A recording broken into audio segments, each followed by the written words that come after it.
ॐ अमृतहस्ताय विद्महे महाशक्तिनेत्राय धीमहि तन्नो अप्पाजि प्रचोदयात्।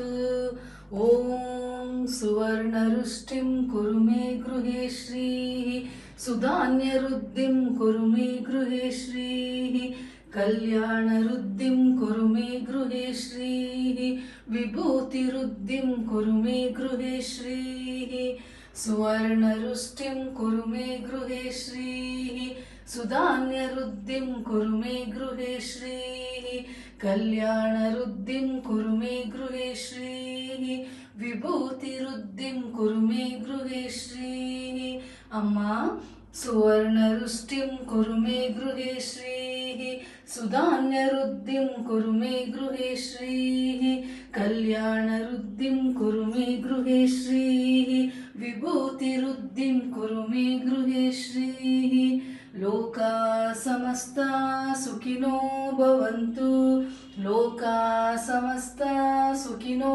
भवन्तु लोका समस्ता सुखिनो भवन्तु समस्त सन्मंगलानि भवन्तु।